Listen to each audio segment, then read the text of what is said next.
This is episode 256 of the Books, Shows, Tunes, and Mad Acts podcast.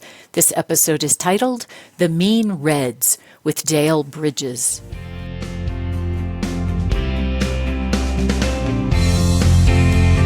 Welcome to Books, Shows, Tunes, and Mad Acts, the show about stuff we like. I'm your host, Jennifer Crittenden, and sometimes I'm lucky enough to be joined by my co-host, Bill Aho, who has an ear for good music and an eye for the extraordinary. Books, Shows, Tunes, and Mad Acts is brought to you by Discreet Guide, the training company for improving your speaking and writing skills. We hope you enjoy the show.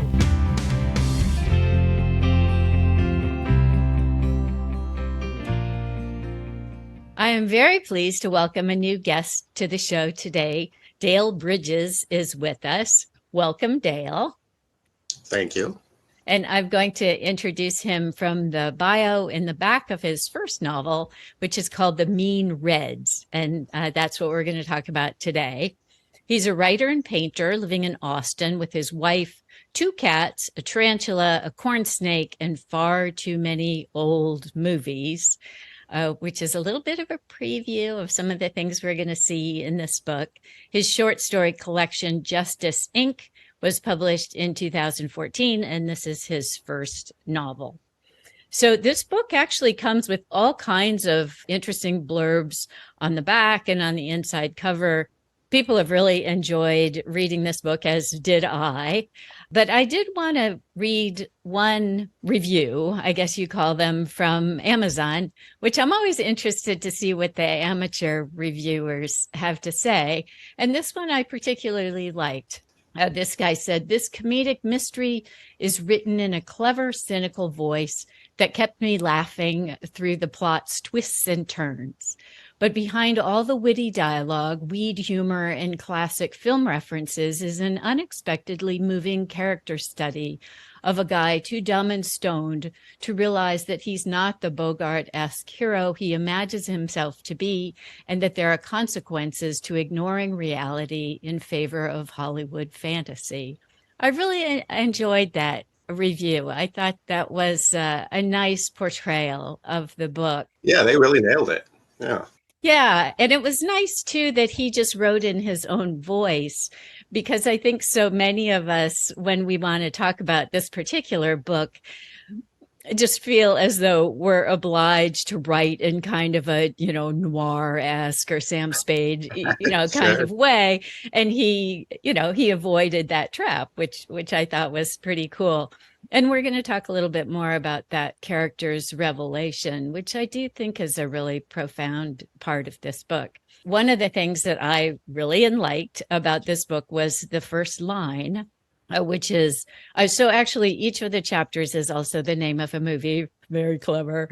And the first line of chapter 1, which is titled The Long Goodbye, the first line is, "This all started because my editor wanted me to write a story about a dead stripper." And I really like that line. It's got so many pieces. It's such a short, easy line, but it already signals the reader about some of the things that are going to show up in the book. So yeah, congratulations on the great line. Thank you. And also good title and also good book. There were just lots of things that were really great about this. Thank you so much. So first, tell me about the title, The Mean Reds. How did you come up with that? Absolutely. So The Mean Reds is pulled from a line in the movie Breakfast at Tiffany's. Mm-hmm. It's kind of great because you can see sometimes, I think the movie buffs are the ones who I think a lot of people are connecting with the book, but the movie buffs are just sort of getting kind of giddy about it, which is fun. And they're the ones who usually know where that comes from. But yeah, in the movie, the protagonist is, Holly Golightly is explaining how that she gets depressed, basically, but she doesn't call it depression. And the protagonist says, "Oh, so you get the blues." And she's like, "No, these aren't the blues. These are the mean reds." Mm-hmm. Which, as a person who's struggled with depression and mental health issues my life too, I always thought that was a great line. And that movie is kind of seminal in the book And it just sort of wrapped up a lot of, I think it's sort of the heart of the book is kind of in those words. So. Yeah, and I think in the book it's used in the context of the protagonist mother, right? That she suffers Right. from the mean reds. Yeah, so it all comes full circle. That's right. Okay, so the story is set in Mountainville, Colorado, but you yourself live in Austin, and both cities have film festivals and lots of similarities, really. And a film festival is key to the plot. So I was curious why you picked Mountainville over Austin, or why you chose Colorado, or maybe, in fact, the setting really is Austin and it's just in disguise.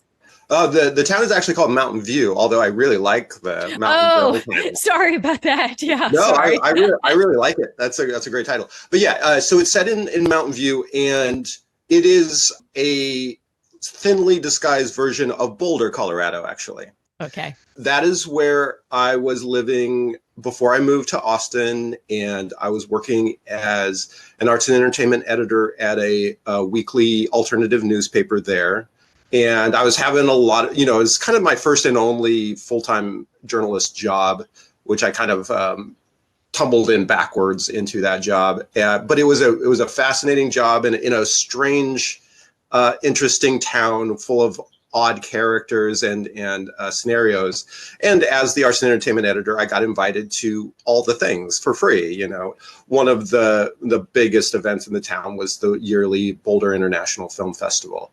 And as a film buff, I'd always loved movies, but I didn't have a lot of experience at festivals myself, so I'm going in it kind of in that anthropological mode of just like, who are these people and how does this all work?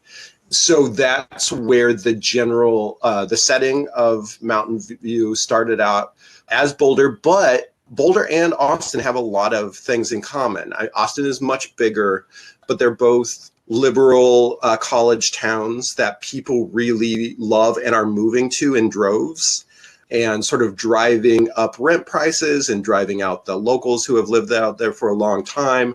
They're both kind of communities that are proud of being quote unquote weird.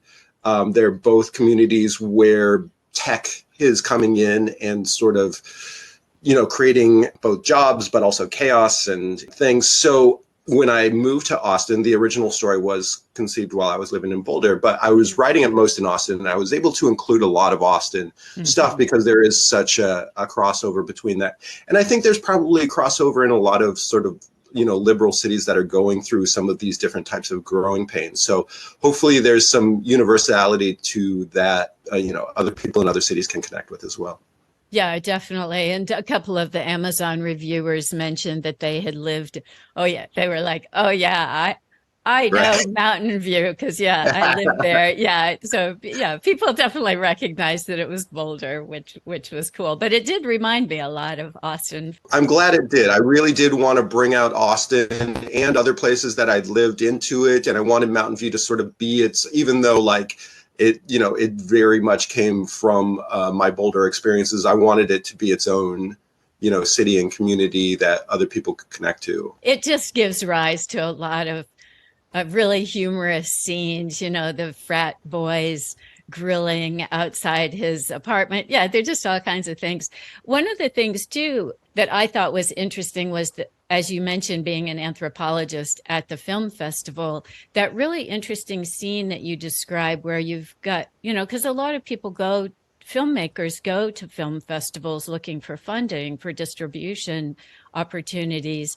And I've never seen anybody talk about this before, but you talk about the split inside the social events between the money people, right, who are there and, designer clothes and just have a certain culture and aura, right? And then the movie makers who are sort of on the other side of the room, like drinking beer, and just the culture contrast between those two, which I thought was really insightful, right? It was neat to have that behind the scenes kind of perspective. Yeah, those are the little things that I like, as a storyteller. When I'm going into a situation, I'm kind of always on the lookout for stuff like that, of like, what kind of scene is this? How are the people, dividing themselves up in the room? What are the different social and political cultures that are at work here? I think like people who are sometimes in the midst of that, who are creating festivals or attending them regularly, they often don't, they're too close to it to sort of Mm-hmm. see those things. But when you're coming in from the outside, those things become really obvious. Yeah, and it's a great, Boulder International Film Festival, great festival. I recommend everybody going to it. They are able to get great people there, partly because Boulder is such an attractive community for people to come to, but for such a small community, they get, great people to show up both as filmmakers and as guests. And so then this little community's coming in contact with these, sort of big stars and performers and stuff. And it's this strange combination of influences and people that all kind of jam together. The characters in the novel are so fun. Of course, the protagonist is very interesting, as we've talked a little bit about him. But there's also the mayor, who we meet right away in the early pages. So that is Sam's, the protagonist, a very peculiar conspiracy theory landlord, a conspiracy theorist, I should say, landlord. And then there's V, who's this trash talking, kind of aging Hollywood actress. She's my personal favorite of all the characters. Mine too, by the way. Oh, yeah. Well, that probably came through. Yeah. Right. And then River Moore, she also a fascinating character. So she's the rich publisher's spoiled daughter, and Sam's friend with, I guess I would call them dubious benefits. Right. Yeah. And so, I just picture you having so much fun moving these people around the stage of your novel, just developing them and having them interact with each other and do things.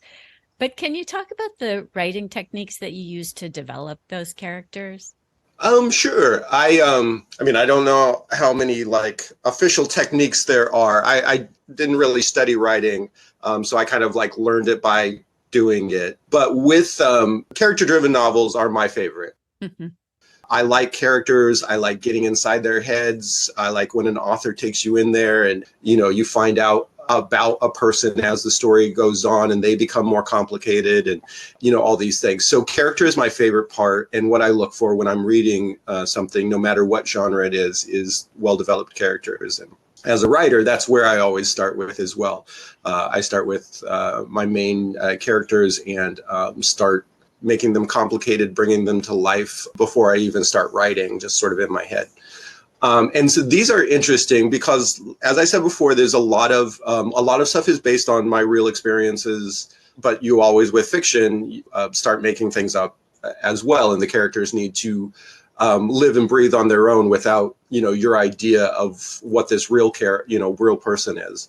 And so the mayor was somebody. I was living in a old sorority house with the bathroom and kitchen across the hall. And the mayor, he was named the Buffalo. I don't know his real name. Everybody called him the Buffalo. He lived in this place with us. He never left except once a month to go get groceries. But he was in there all the time, trimming his beard in the bathroom, talking about. He was more of talk about ghosts. There's some conspiracy theories, but he was more of a ghost and paranormal guy, and he was always trying to talk to you about those types of things. But he was a character for sure. And so when I started writing this novel, and I'm and obviously the protagonist was based on myself, especially when I'm starting to write, and think about these things. I wanted him in the novel. He's just the type of person like, my goodness, this guy just needs to be in fiction.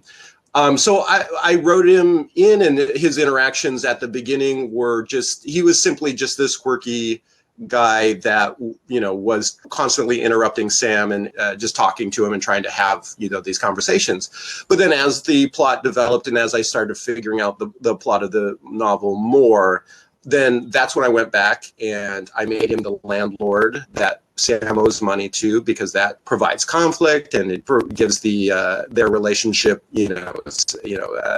some complexity and sense of importance.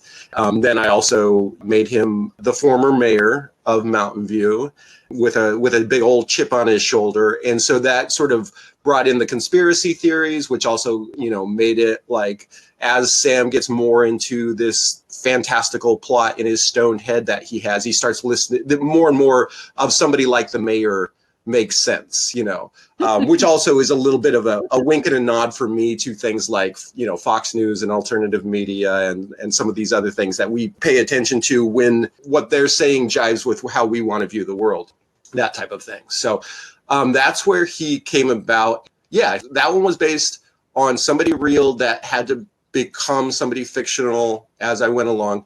That's the same with sort of River Moore. That's a sort of a combination of quite a few different people that I knew and a few people that I dated sort of back in the day that gets sort of, you compress a lot of things and until you get a fictional person that really doesn't have a whole lot to do with specifically the individuals that I started off with. Right. And then V is a complete creation. The V is based on nothing and maybe that's why I enjoyed writing her. Although sometimes when you do characters like that, it's hard to find a place to start and figure out. But with V, she just really came to life immediately. I loved making up all the old horror movies that she'd been in. Those are all just like movies that I made up and I had fun doing it. And because I love those things. Her dialogue, I loved writing her dialogue, the way she speaks and, just sort of this, she's such a sassy, awesome lady. I mean, I did, just sort of poked around it doing research of like, what kind of thing would a child actor be doing, and when V would have been a child, how would she might have gotten a start? So I poked around and watched some old commercials and, some old shows and figured those things out. But that was a delight to develop V, and it was quite easy on that one. Yeah. How fun. Okay. So one of my favorite scenes is when Sam goes to the film festival and he has that exchange with the guy who gives out the drink tickets. The whole thing is just fantastic. And I'm wondering if you would like to read that. Absolutely. I got it marked right here. It is always when I do readings, it's usually one that I go to and it always gets a great reaction. Okay, so just as a little bit of a setup, this is Sam. It's the first night of the movie festival. He's running late. He's getting to there late and he's coming up to the ticket booth. The volunteer working the ticket booth was a skinny, bearded young man perched high on a stool behind a glass partition, wearing a denim vest over a distressed Repo Man t-shirt with a name tag that said Frank and sucking on a lime green vape in a Freudian manner, periodically releasing a chemtrail of white fog that melted away almost immediately and left behind the odor of a flatulent skunk that had recently dined out on rotten strawberries. I showed him my press pass and he slid 2 drink tickets across the counter. I picked up the tickets and fluttered them in front of my face like a geisha fan. Any chance you got more of these back there? We're only supposed to give out 2 per person, he said. It's like a policy or something. I nodded and leaned in conspiratorially. Right, I get that, and I would never want to undermine a policy, but hear me out. It seems like everyone who's supposed to be in there is already in there, and you probably have a plethora of drink tickets left over, and it would be a shame if those tickets went to waste. He blinked rapidly. I'd like to help you out, but they're pretty, fascist about the drink tickets. Absolutely, but we can't let fascism rule the day. Am I right? Fight the power. Yeah, but the power gives me a free pass to the festival, and also it wouldn't be fair to everyone else. Sure, it's important to be fair. I tapped my chin with my index finger, desperately searching my THC-riddled brain for the right words. So, okay, think of it like this. You have a litter of puppies, and the animal shelter where you work says you can only give away 2 puppies per person. You follow me? I don't work at an animal shelter. It's just a hypothetical, Frank. You seem like a philosophical thinker to me, a student of the mind, an admirer of Socrates and Plato, am I right? He chewed on his vape. More of an Aristotle guy, I guess. There you go, Aristotle. He liked thought experience, right? I guess. Of course he did. So think of this as an Aristotelian thought experiment. I don't think you're using that word correctly. I waved him off. So according to this arbitrary policy, you're only allowed to give away 2 puppies per person, and if there are any puppies left over at the end of the day, you are required to kill them. Whoa, my man, that is heavy. How? What do you mean? I said. How am I going to kill these hypothetical puppies? With an axe. An axe? Uh-huh. Like they just keep an axe hanging on the wall at the shelter? That's correct. At this particular shelter, any animal that doesn't find a forever home at the end of the day is cut in half with an axe that they hang on the wall. It's cruel, but that's the policy. I think that would be like a health code violation, my dude. They clean the axe thoroughly with disinfectant. There's a big laminated chart in the break room on how to clean the axe and dispose of the chopped up puppy parts. It's very sanitary. And I have to do this? Chop up the puppies? It's not your favorite part of the job, but that's the policy. But hold on, Frank, because we're not there yet. Because you're very good at your job. In fact, you're the best puppy giver awayer at this shelter, and you think you can find homes for all the puppies before the end of the day. You work hard, you give away a lot of puppies, but despite your best efforts, there are still 6 furry, spotted, newborn puppies left over at the end of the day. Oh no, very sad. You start to take the axe of the wall, but then, wait a second, what's that? You hear the door jingle. The door jingles, he said. Yeah, they have one of the bell things on a door, so every time it opens, it jingles. Just like one big bell, or is it one of those long strips with a lot of small bells attached to it? Which do you prefer, Frank? I like the strips. They kind of sound like sleigh bells. Okay, so the door opens just before closing, and the bell strip jingles, and a man walks in, a handsome and clever and smart man. And this handsome, clever, smart man says he'll take the rest of the puppies to his large sun-dappled farm where they can go on little puppy walks in the pasture and take little puppy naps under the willow tree. No puppies have to get chopped in half today. Isn't that good news, Frank? He nodded and smiled. So here's the predicament. Do you follow this meaningless policy and only let the man have 2 puppies and chop the other 4 puppies in half with an axe according to the regulations described on the laminated chart in the break room? Or do you take a stand against your tyrannical overlords like the hero I know you are and save all the puppies? I straightened my posture and put my hand over my heart. Save the puppies, Frank. Save those goddamn puppies. He inhaled deeply and shook his head as though waking up from a coma. He stood up, raised his arms to chest level, and began a slow clap. That is the most ridiculous thing I've ever heard anyone say to get free booze, my dude. And both of my parents are alcoholics. I took a bow. He reached under the counter and came up with 6 more tickets. Bring me back 2 puppies for me, okay? What's your breed? I asked. Whiskey. I knew I liked you. I grabbed the tickets and headed for the door. Yeah, it's just so great. I'd forgotten the thing about that he preferred the bells on a strip. It's just, yeah, there's just so many great little flourishes in there. Super fun. Yeah, in fact, so of course it's puppies, right? Of course you had to choose puppies for your story. Uh-huh. And animals actually play a big part in the book. They're always sort of around in the background. So River Moore has a dog and Sam has a cat, appropriately named Audrey Hepburn. Audrey Hepburn. It seems as though it must have been very fun to include the dogs and cats in the story. Yes. Yeah, I'm a big animal lover. We have a couple of cats. The Audrey Hepburn is basically after our cat, the Tempest. She's a little white, sassy cat that knows what she wants at all times. And so, yeah, that's what that cat was modeled after.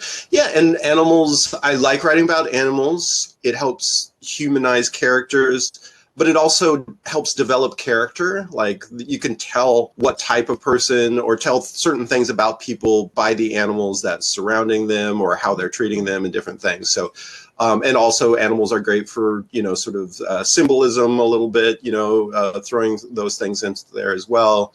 Like when, the coyote shows up at the end of the novel, animals are wonderful things to write about and wonderful writing tools. Yeah, kind of unusual in this kind of book, but I think it works really well. Yeah, especially those early scenes with Audrey Hepburn being hungry and needing to be fed and how Sam deals with that. Yeah, it's unusual, but I think it worked really well. Thank you. Sam Drift is a movie buff, in case our listeners haven't figured that out yet. It's kind of an understatement, actually. He's sort of a movie freak, sort of obsessed with movies. His ability to summarize movies, I think, is really funny. There's this section on page 13 where he talks about watching The Maltese Falcon, which is, the current of that particular movie all through this book. And he doesn't have time to watch the whole movie. So he just goes to the scene that he likes the best. And so he describes it here as the one at the end where Bogey in a smashing pinstripe double-breasted suit presents the bad guys with the coveted Falcon statue the movie is named after, which turns out to be a fake, causing a perm-headed, bow-tie-wearing Peter Lorre to shout obscenities at a fat, dapper Sidney Greenstreet before falling into a chair and crying like a baby. When the criminals leave, Bogey immediately turns them into the police before badgering a murder confession out of doe-eyed femme fatale Mary Astor, while simultaneously declaring his undying love for her. This all happens in the span of about 4 minutes. That's so great. It's true. Those It's old movies, just they move so fast in them. yeah, and it's totally ridiculous, right? This Yeah. whole of course, that whole movie is just completely bizarre, right? Like, Uh-huh. yeah, somebody was Yeah. on something, yeah, very I love it so mind much. altering, yeah. But yeah, that I laughed out loud because that whole thing that takes about 4 minutes is so perfect. Okay, so I have to ask you what your relationship is with movies yourself. I love this question. Yeah. So I was raised, my father was a small town fundamentalist preacher. So I was raised in a very strict environment where we were not allowed to go to the local movie theater. We weren't allowed to listen to like secular music or go to dances or any of those things. So it was a very, sort of strict upbringing. We had a TV, but we didn't have cable. It was just hooked up. It had the antenna that you kind of had to hold to get the. Well, we would have my sister hold it to get it in the right position. But there's 5 channels, on there. And then after cartoons on Saturday morning, there were several channels that would play old movies on Saturdays. And my parents were okay if I watched old black and white movies because there was not going to be any nudity in them and no cursing. They didn't care about violence. No nudity and cursing. So I was allowed to watch old movies. So while all my peers were watching John Hughes movies and Saturday Night Live and on all these things, I was watching, Humphrey Bogart and Katharine Hepburn and Spencer Tracy. Oh my goodness. Yeah. And so when I went off to college, I did catch up on, more modern movies. I watched all these movies that my peers have been talking about and things like that. But my first love was always still these old Hollywood movies. And I retained that throughout the rest of my life as, this sort of nostalgia there.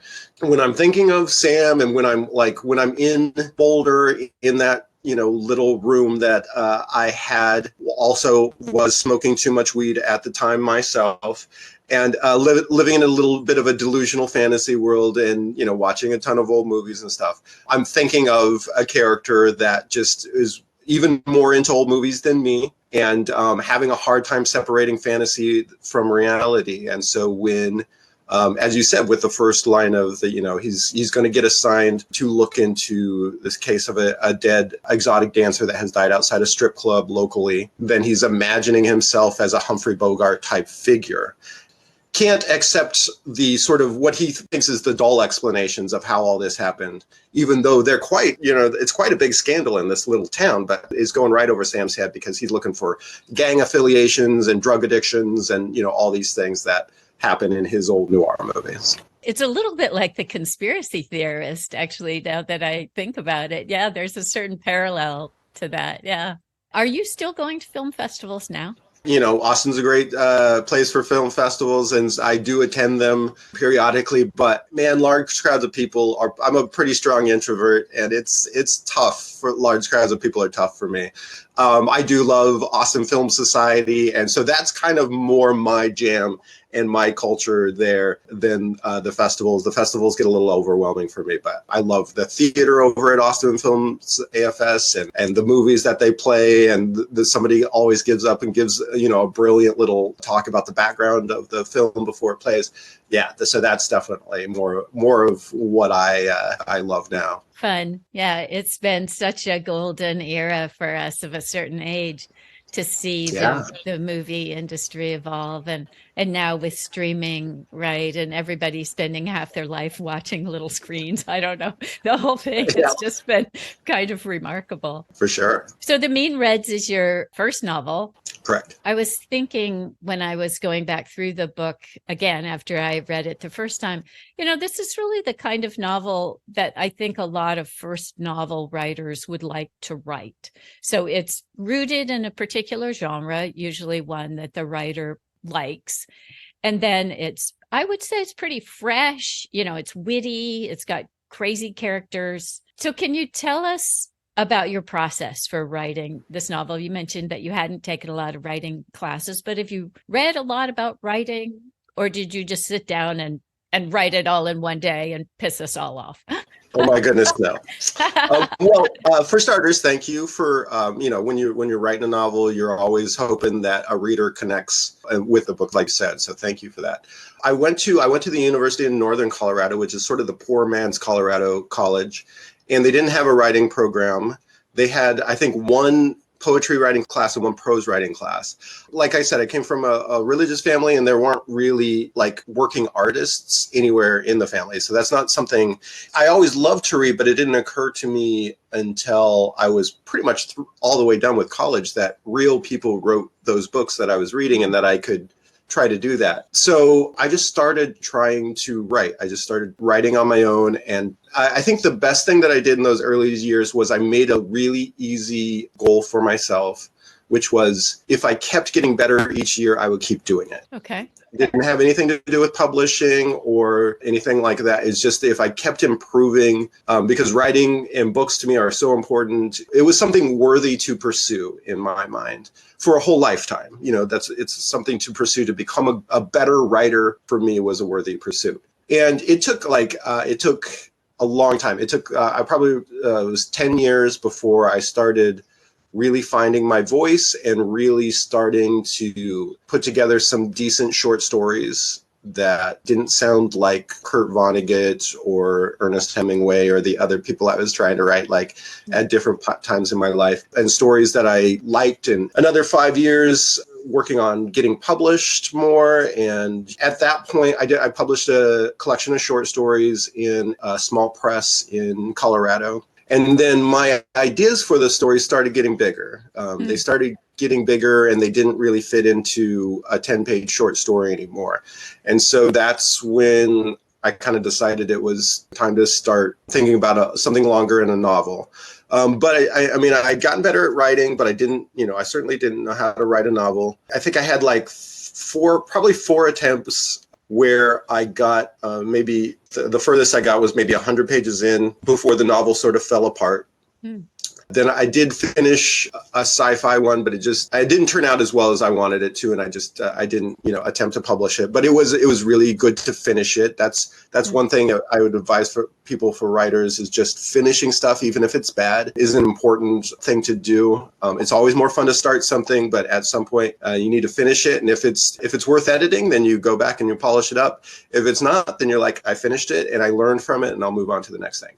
So I learned from those failed novel attempts. And the other thing that I learned was that I needed to sit with an idea for longer. I needed to just sit with it, talk about it with my wife. That's kind of been a big thing of telling her my ideas until they become more fleshed out and bigger. Then I always love a good first line, and that's where that first line came from. And once I had that first line, I'm like, okay, I really do need to write this book too, because I really like this line, and I want it. I want it to come out. And then it was writing. I wish that I was the type of writer that outlined more. And you hear about these writers, they put up big boards and with string all, and they know the entire plot before they start the thing. And that is not me at all. I do not know what's going to happen. I don't know where things are going to go. I have to start writing it and figure it out on the page, which involves a lot of setbacks, because you figure something out and you're halfway through the novel and you're like, oh, okay, and now I see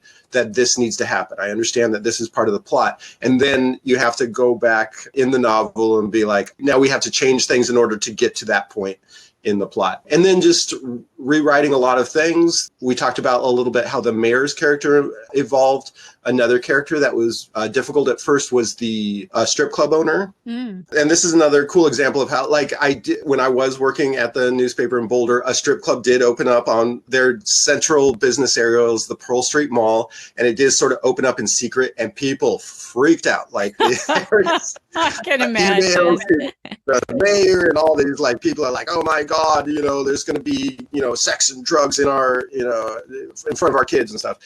Was kind of a funny thing that happened, and I wrote, an article about it. But my coverage was just how, like, sort of about the overreaction of the population to this, which ended up being sort of good for the strip club, right? And so, the owner just said, you can come in without a cover charge whenever you want.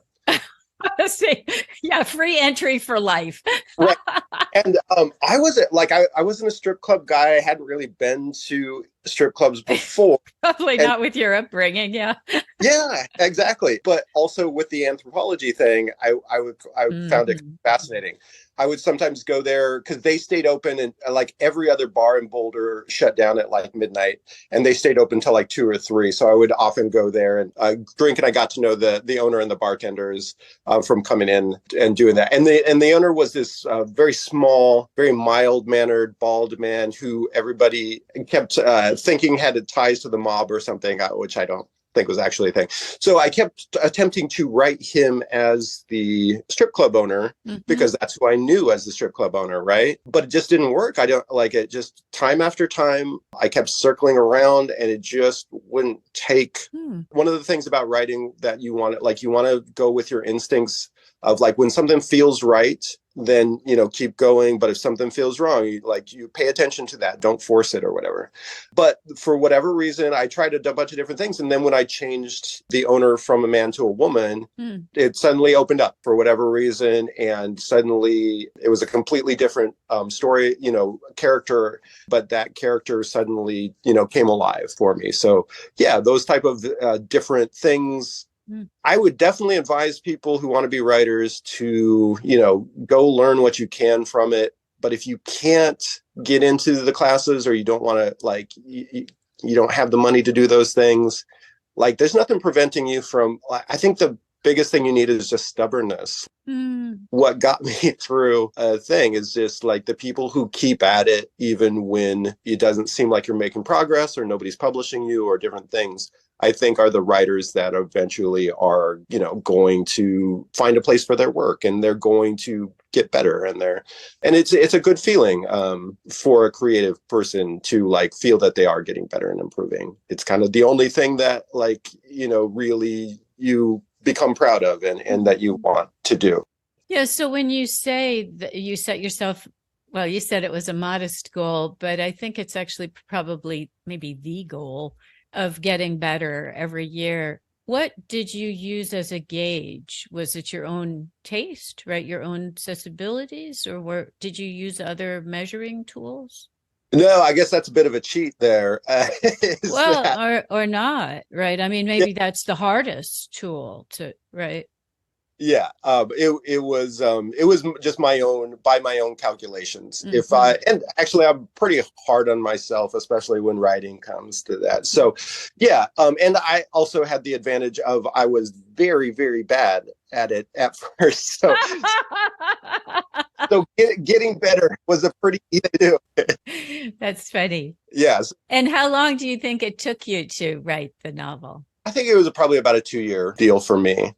I certainly thought about it quite a while before that, but I do that with a lot of all the things that I write and comes up. So the actual writing and editing and re-editing and re-editing and re-editing was about a 2-year process before I was comfortable enough. And this one I did also hire a professional editor who was a good novelist in and of itself, and then their feedback helped put the finishing touches, and that after that was when I felt comfortable starting to publish, the process of sending out queries to see where I could get it published. Yeah, so I should mention that it's published by Stephen F. Austin State University Press. And so how did you find them?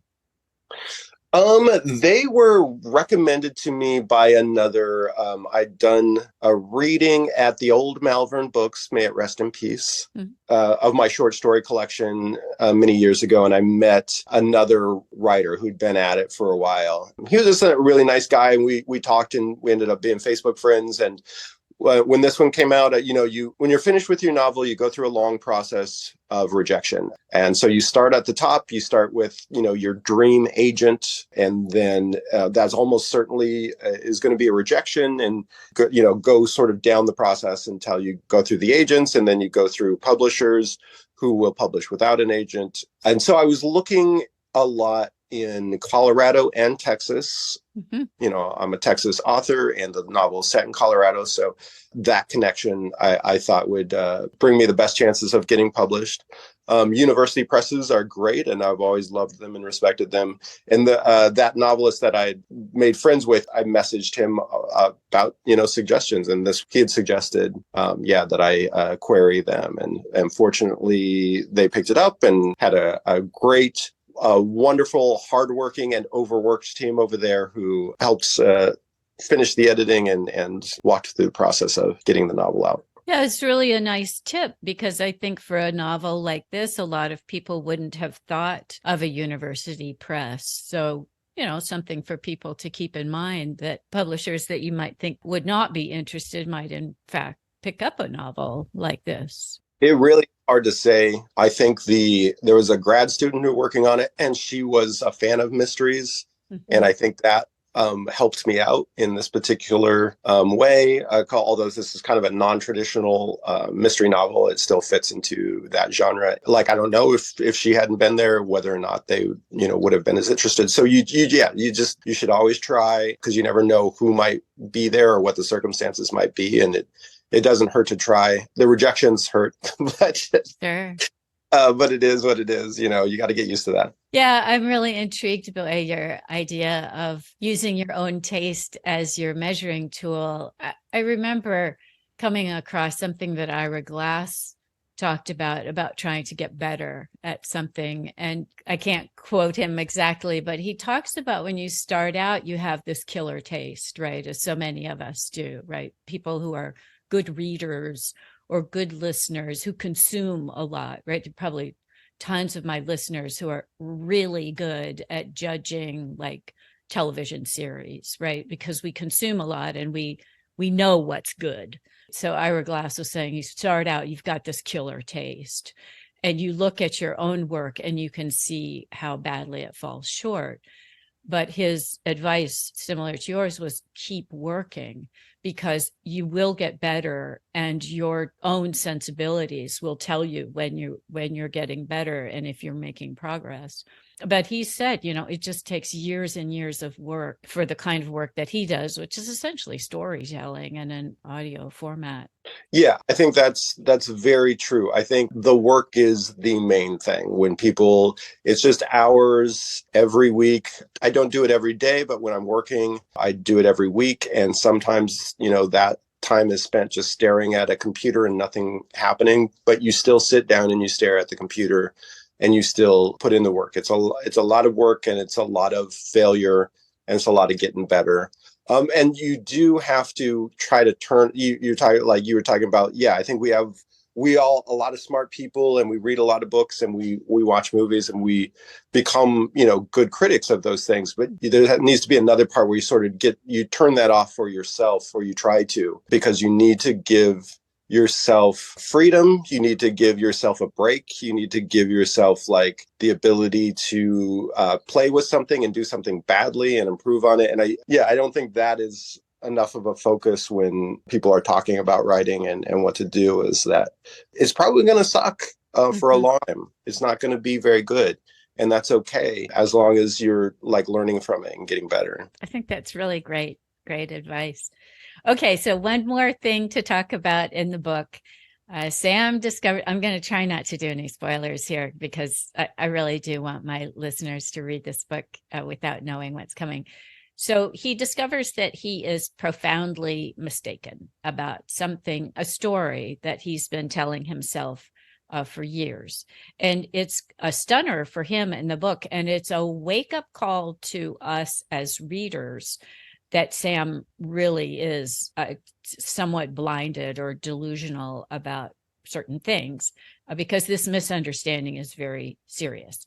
So without giving too much away, I was curious, did you struggle to come up with that twist, or did you have that in mind all along? I didn't struggle to come up with it, but I also did not have it in mind. I think you're very correct. Sam is a very unreliable narrator, but he's also just unreliable narrator of his own story. Like he's so caught up in a fantasy world that he can't even tell the truth about his own life. And my favorite novels, I always feel, are ones where it does feel like the author themselves are exploring their own psychology, their own foibles, their own issues. And this is definitely comes from that in my novel, where like I have always had a tendency to live more in a fantasy world. That comes from partly from, like I said, growing up in a small religious town where I wasn't, allowed to express myself very much. So I retreated into the worlds of books and movies and just my own imagination. But then,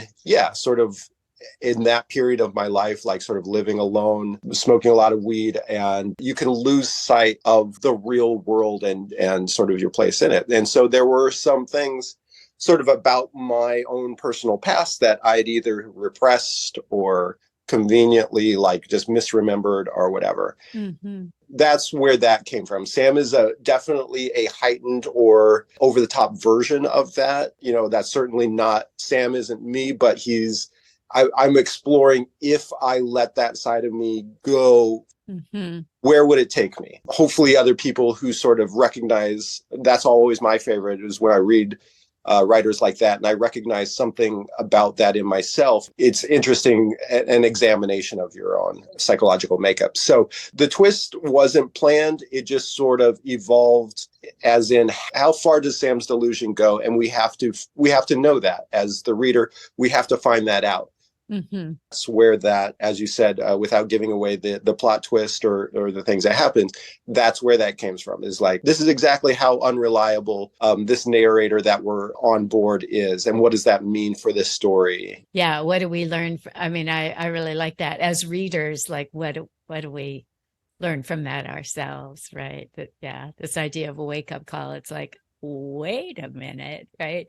Yeah. And it makes you question the stories we tell ourselves. Yeah, and without I definitely didn't intend, and without being too preachy with it too, the novel does attempt to sort of examine what has happened with media and sort of traditional media compared to the evolution of alternative media and social networking, and how that has all affected that.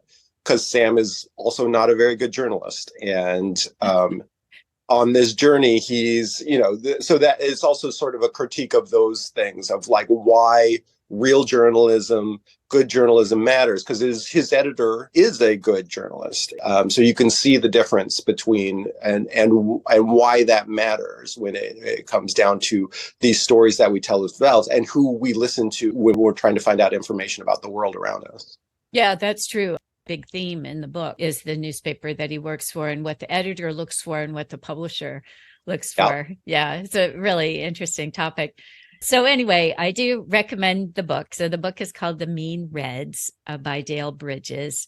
And before I let you go, Dale, is there anything that you'd like to share with the audience about where they could find the book or learn more about you or anything else? So I have a writing website that is dalebridges.org that you can go to, and you can find links. It is, of course, available at places like Amazon and Barnes & Noble and Walmart.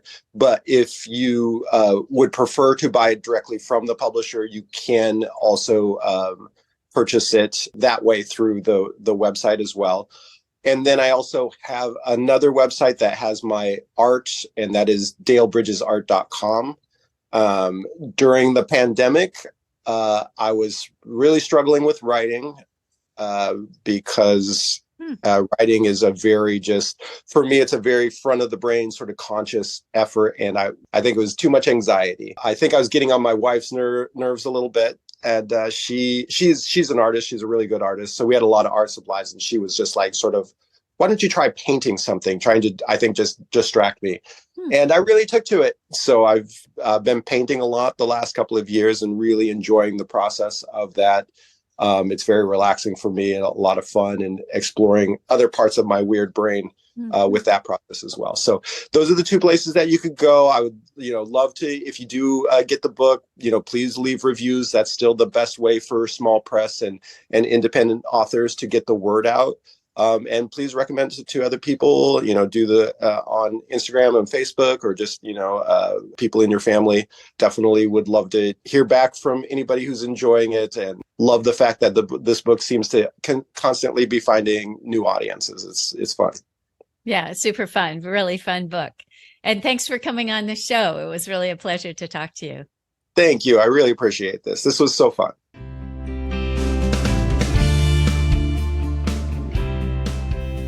Thanks, everybody, for listening. We really appreciate it. Don't forget to check out the show notes for additional information about this episode. And give us a like or a thumbs up on Podomatic or wherever you listen to your podcasts. We'd also love to have your support on Patreon. And get in touch. We'd love to hear from you through the internet or Twitter or whatever means works for you. And finally, thanks to Caffeine Creek for the theme music.